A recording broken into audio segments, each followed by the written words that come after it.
वसंत लौट गया। टेलीविज़न पर मेरा इंटरव्यू दिखाया जा रहा है। मुझे साहित्य का इतना बड़ा सम्मान जो मिला है। बचपन से ही कागज़ काले करती आ रही हूँ। छोटे-बड़े और सम्मान भी मिलते रहे हैं, लेकिन इतना बड़ा सम्मान पहली बार मिला है। इसलिए कई चैनल वाले मेरा इंटरव्यू लेने पहुँच गए थे।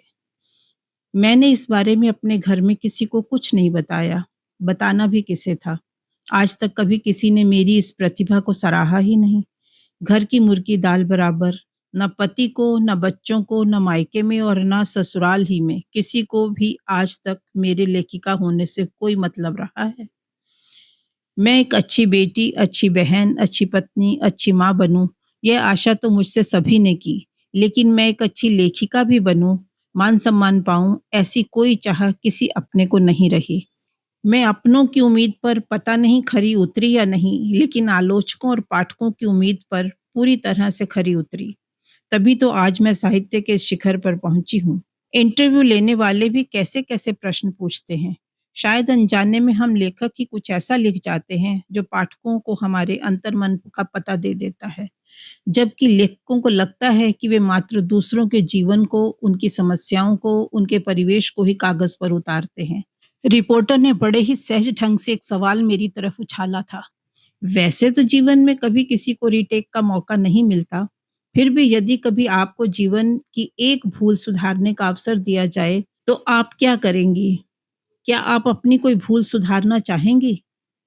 मैंने 2 बार इस सवाल को टालने की कोशिश की, लेकिन हर बार शब्दों का हेर-फेर कर उसने गेंद मेरे ही पाले में डाल दी। मैं उत्तर देने से बच ना सकी। झूठ मैं बोल नहीं पाती, इसलिए झूठ मैं लिख भी नहीं पाती। मैंने जीवन की अपनी एक भूल स्वीकार कर ली। कहा कि अगर मुझे अवसर मिले, तो मैं अपनी यह एक भूल सुधारना चाहूँगी, जिसने मुझसे मेरे जीवन के वे कीमती 25 साल छीन लिए हैं, जिन्हें मैं आज भी जीने की तमन्ना रखती हूँ। हालाँकि यह सब बहुत पीछे छूट गया है। प्रोग्राम कब का खत्म हो चुका था, लेकिन मैं वर्तमान में तब लौटी जब फ़ोन की घंटी बजी। बेटी किन्नी का फ़ोन था। मेरे हेलो कहते ही वह चहक उठी। क्या मम्मा, आपको इतना बड़ा सम्मान मिला, इतना अच्छा इंटरव्यू टेलीकास्ट हुआ और आपने हमें बताया तक नहीं। वह तो चैनल बदलते हुए एकाएक आपको टेलीविज़न स्क्रीन पर देखकर मैं चौंक गई। इसमें क्या बताना था? यह सब तो फिर भी मम्मा बताना तो चाहिए था। मुझे मालूम है आपको एक ही शिकायत है कि हम कभी आपका लिखा कुछ पढ़ते ही नहीं। खैर छोड़ो, यह शिकायत बहुत पुरानी हो गई। मम्मा बधाई हो। I am proud of you. Thank you Kinni. सिर्फ इसलिए नहीं कि आप मेरी मम्मा हैं, बल्कि आप पे सच बोलने की हिम्मत है। पर यह सच मेरी समझ से परे है कि आपने इसको स्वीकारने में इतने साल क्यों लगा दिए। मैंने तो जब से होश संभाला है, मुझे हमेशा लगा कि पता नहीं आप इस रिश्ते को कैसे ढो रही हैं। मैं तो यह सोचकर हैरान हूँ कि जब आप इसे अपनी भूल मान रही थी, तो ढो क्यों रही थी? तुम दोनों के लिए बेटा। तब इस भूल को सुधार कर मैं तुम दोनों का जीवन और भविष्य बर्बाद कर कोई और भूल नहीं करना चाहती थी। भूल का प्रायश्चित भूल नहीं होता किन्नी। ओह मम्मा, आपने हमारे लिए अपना पूरा जीवन इसके लिए thanks. I am really proud of you. अच्छा मम्मा, जल्दी ही आऊँगी, अभी फ़ोन रखती हूँ। मिलने पर ढेर सारी बातें करेंगे, कहते हुए किन्नी ने फ़ोन रख दिया। किन्नी हमेशा ऐसे ही जल्दी में होती है, बस अपनी ही कहती है, मुझे तो कभी कुछ कहने और पूछने का अवसर ही नहीं देती। इससे पहले कि मैं कुछ और सोचती, फ़ोन फिर बज उठा। दीपक का फ़ोन था। हेलो दीपू, क्या तुमने भी प्रोग्राम देखा है? हाँ, देख लिया है। वह तो मेरे एक दोस्त रवि का फ़ोन आया कि आंटी का टेलीविज़न पर इंटरव्यू आ रहा है। बताया तक नहीं।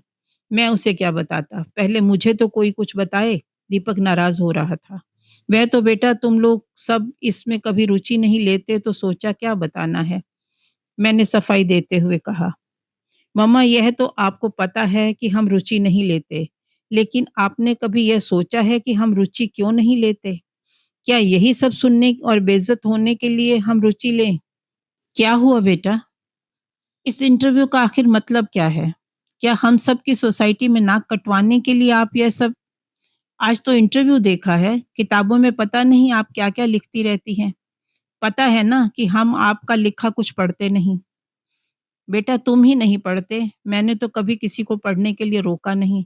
बल्कि मुझे तो खुशी ही होगी अगर कोई मेरा वैसे पढ़कर करना भी क्या है? कभी सोचा ही नहीं था कि पापा से अपनी शादी को आप भूल मानती आ रही हैं। तो क्या मैं और किन्नी आपकी भूल की निशानियाँ हैं? बेटे का स्वर तीखा होता जा रहा था। "यह तू क्या कह रहा है दीपू? मेरे कहने का मतलब यह तो नहीं था। वैसे जब 25 साल तक चुप रहीं, तो अब मुँह खोलने की क्या ज़रूरत थी? चुप भी तो रह सकती थीं आप।" "बेटा, इंटरव्यू में कहे मेरे शब्दों का यह मतलब नहीं था। तू समझ नहीं रहा है। मैं क्या समझूँगा? पापा भी कहाँ समझ पाए आपको। दरअसल औरतों को तो बड़े-बड़े ज्ञानी-ध्यानी भी नहीं समझ पाए। पता नहीं आप किस मिट्टी की बनी हैं, कभी खुश रह ही नहीं सकती।" कहते हुए उसने फ़ोन पटक दिया। मैं तो ठीक से समझ ही नहीं पाई कि उसे शिकायत मेरे इंटरव्यू के उत्तर से थी या अपनी पत्नी से लड़कर बैठा था, जो इतना भड़का हुआ था।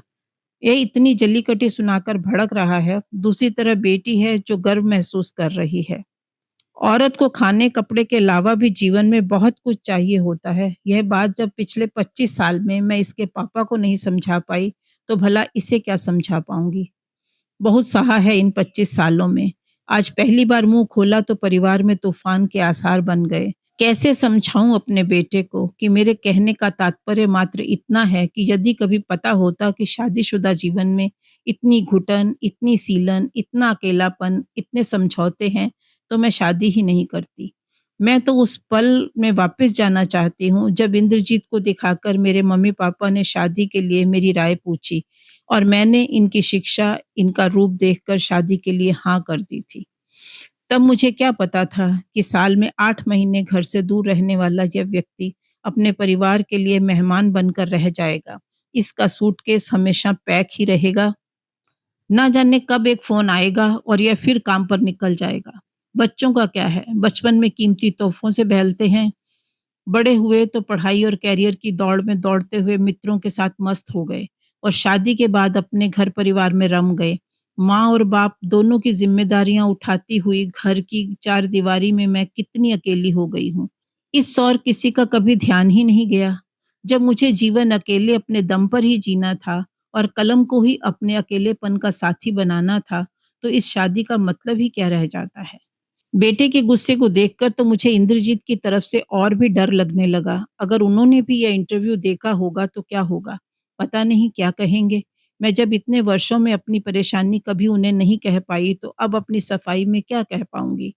वे कहीं मुझे तलाक ही ना दे दें और कहें कि लो, मैंने तुम्हारी भूल सुधार दी है। मैं परेशान हो उठी। वर्षों से सच उजागर करने वाली मैं अपने जीवन के एक सच का सामना नहीं कर पा रही थी।